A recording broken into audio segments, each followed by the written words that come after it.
Just a quick reminder before we get into the lesson to download the hands-on lab exercises that accompany this complete CCNA course. I'll include the link in the description. Also remember to subscribe and hit the notifications bell so you don't miss any of the lessons in the course. Okay, let's get into it.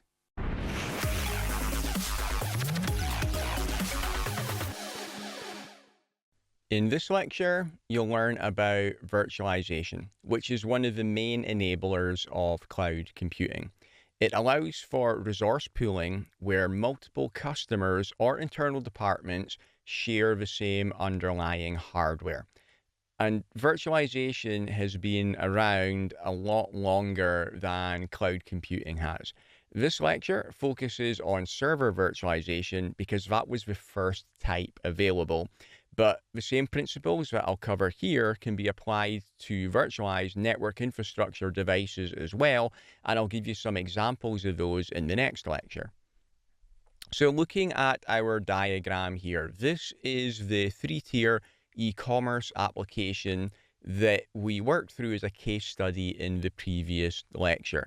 You can see that we've got the firewalls at the front, connecting to the internet. Behind her, we've got load balancers that balance the incoming connections to our front-end web servers. Behind there, we've got the application middleware servers, and at the back end, we've got the database servers, and everything is tied together with our network infrastructure devices of our routers and our switches. So when we build this solution on cloud, this is how it's going to look and behave logically, but it's not actually running on dedicated physical hardware devices. The underlying devices are going to be shared with other customers or departments as well. So the cloud provider does not provision separate dedicated physical hardware for every customer. It's shared. A customer can sometimes deploy some selected dedicated hardware devices at additional cost, depending on the cloud provider you're going with. Some will give you that option, some will not. So let's look at what we had before virtualization. Let's say we're looking at a small company here and we go down to their server room, we'll find their rack, and in the rack they've got, for example, a web server, a database server, and an email server. For consistent power, they'll use UPS, uninterruptible power supplies, and for the network connectivity, there will be switches and router and a firewall in the rack. And notice that here, everything is running on separate dedicated hardware.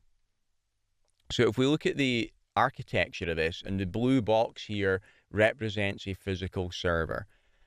So in the server, down at the bottom here, we've got the physical components in there, like the processor, the RAM memory, the network card, the hard drive, etc.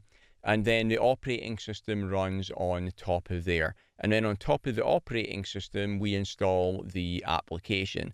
For our example, the first server is our email server. So that's how the email server is going to look from an architectural point of view. We're going to have the same for the database server, the same for the web server, and all three of them are running on their own separate physical boxes. And a problem with this is if you look at the server utilization, it's going to be down around 15-20% normally, something like that. And when I say the utilization, I mean how busy the CPU is, how much memory we're using, how much of the potential of the hard drive, the network card, etc. So we're really not getting good utilization at all. A lot of the potential power of the server is being wasted. And you have to pay for each separate server. You have to buy that server. And they're also all using power, space, and cooling, which is costing money as well. So it's really not cost efficient. So how could we get better efficiency from our server? Well, the first way you might think of doing it, looking at the box here again, this is a single server. We've got the CPU, the RAM, and the NIC at the bottom. We install the operating system on the server. And what we could do is we could run our email server application, our database server application, and our web server application all on top of the same operating system on the same box. But putting multiple applications on the same server is terrible practice. It would give us better utilization. If it was running at 15% each before, maybe we're going to be up at 45% utilization now, but it's bad practice because if we have a problem with any one of those applications, it's liable to crash all of them. So you never do this. So is there a better way to do it? And the answer is yes, we can use server virtualization. So this is going to look a little similar to the previous example, but you'll see that there's a key difference. So the blue box here is our single physical server box. Again, we've got the physical components down at the bottom, the CPU, the RAM, the NIC, etc. And rather than installing a normal operating system on there like Windows or Linux, we install a hypervisor on top of the physical hardware. I'll talk a bit more about what the hypervisor does in a second. For now, you can think of it as running as an operating system. Then, on top of the hypervisor, we install a virtual machine. And in that virtual machine, it's got its own operating system, which is Windows in this example, and also the application, which was our email server. We then install a second virtual machine, which has got its own separate operating system, which is Windows again in this example, but it's a separate instance of Windows. And on top of that operating system, we install our second application, which was the database server. Then we install our third virtual machine. On there, we install its operating system, which is Linux for this example. And on top of there, we install the web server. So you can see the difference from the previous example. In the previous example, we just had one operating system and we were running all of our applications on top of that. Here, we've got 3 separate instances of the operating system. And each of these separate instances, each of these separate virtual machines acts and behaves as if it was a separate physical server. So if there's a problem in one of the applications, it's only going to affect that virtual machine. It's not going to affect the other virtual machines. So we don't have that bad practice issue that we had in the previous example, but we got all the benefits now of running multiple virtual machines on top of one piece of physical hardware. So if you look at the utilization, you're going to get much better utilization, which gives you much better cost efficiency. Okay, that example there was a Type 1 bare metal hypervisor. And Type 1 hypervisors run directly on the system hardware. So let's just go back again. You can see the hypervisor is running on top of the hardware. It's acting as the operating system. The other thing it does is it gives out the access to that underlying hardware to the virtual machines that are running on top of it. It's in charge of making sure that they all get their fair share of the underlying hardware. Popular software, which is Type 1 hypervisors, is VMware, ESXi. That runs on the physical box, the physical server itself, which is known as the host. And VMware ESXi, so that's the operating system on the host, that's part of the vSphere suite in VMware. Other popular Type 1 hypervisors are Microsoft Hyper-V, Red Hat KVM, Oracle VM Server, and Citrix Xen Server. There are also Type 2 hypervisors as well, which are not used in the data center, but I'm going to cover them here to save any confusion. Type 2 hypervisors run on top of a host operating system. And examples of these are VMware Workstation, VMware Player, and VMware Fusion for Mac. The VMware Workstation is for Windows, VirtualBox, QEMU, and Parallels. So let's look at the different architecture with a Type 2 hypervisor. Here we've got the physical box, which is probably going to be your workstation or your laptop. We've got the underlying physical resources there. Then on top of that, we don't install the hypervisor directly onto the hardware. We've got our normal desktop operating system like Windows or Linux or Mac here. Then on our normal desktop operating system, we've got our normal applications like Microsoft Office, our web browser, etc. And then also on top of the desktop operating system, we install the hypervisor on there. Then within that hypervisor, we can run our different virtual machines, which will have their own separate operating systems and applications.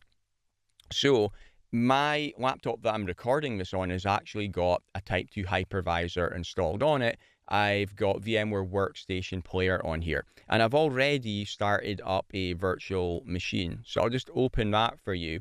You can see I'm running on Windows, but my virtual machine is actually a Linux box. So what this would be useful for is, well, I'm an instructor. Let's say that I go to a customer site to do some training, but I'm going to be doing training on Linux this week. I don't want to carry a Windows laptop with my presentation on it and a separate Linux laptop that I can do the demonstrations on. By running a Type 2 hypervisor, I just take my one laptop. I can use the Windows operating system to show my PowerPoint presentations, and within VMware, I can open up my Linux virtual machine so I can show that as well. So what a Type 2 hypervisor is really useful for is for doing lab tests or lab demos, that kind of thing. So let's compare the two. You see the Type 1 hypervisor there. The hypervisor is running directly on top of the hardware, and then we have our virtual machines running on top of there. With the Type 2 hypervisor, we've got a normal desktop operating system on top of the hardware, and then our other normal applications, and we also install a hypervisor in the operating system as well. So where would you use one or the other? You would use a Type 1 hypervisor in a data center because there's less layers there between the virtual machines and the hardware.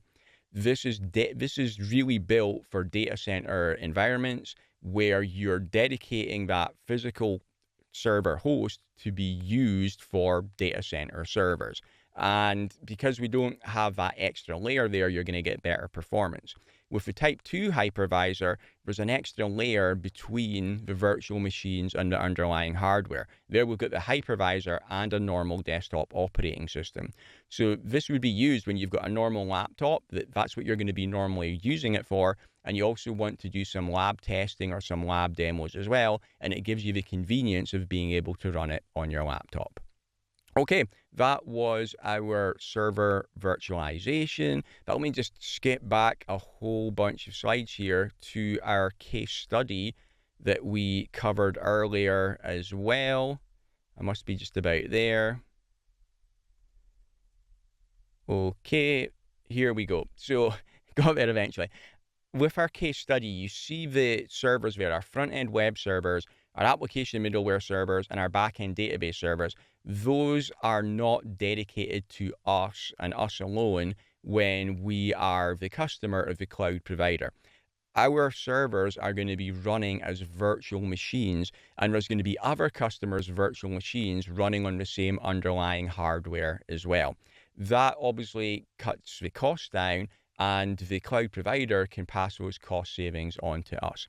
Some cloud providers do allow you to have your own dedicated server hardware, dedicated just for you, but it's going to be a much more expensive option to do that.